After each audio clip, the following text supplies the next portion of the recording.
Hello, this is Shiley from Sheepishly Managed NCS Livestock.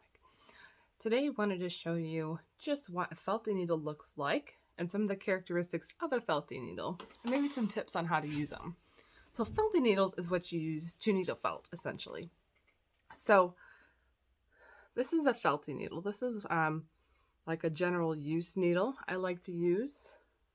Maybe that'll help it focus a little bit better. So this is a 36 triangle. So the 36, the number, tells you what size your needle is. So the bigger the number, the smaller the size. So what that means is that the smaller the size of the needle, it grabs less fibers. Now, the bigger size of the needle, so the lower numbers, they will grab more wool. And that'll felt more densely or less densely.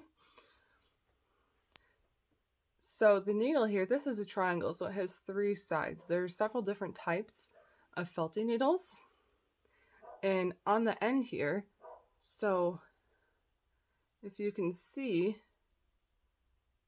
where it changes from a little bit thicker to a little bit thinner, that's where the barbs are on the needle. So this end here at the point.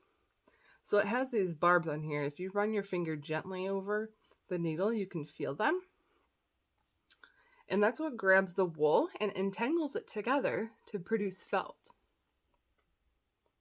So these felting needles, when you're using them and working on a project, you want to make sure you always go in and out in the same direction. You don't want to go and do this kind of motion because that'll bend your needle and break it. So you want to be careful when you're first learning how to needle felt that you're going in the same direction all the time and you're not bending your needle.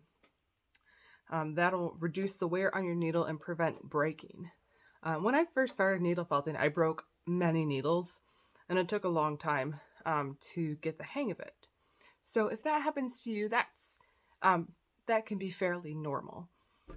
But if you pay attention to where your needle is and how you're using it, that'll greatly help you when you're starting to needle felt. So if you have any questions about felting needles, please comment on the video below. And you can like this video and please subscribe to my channel for more videos like this. We'll see you next time. Happy felting!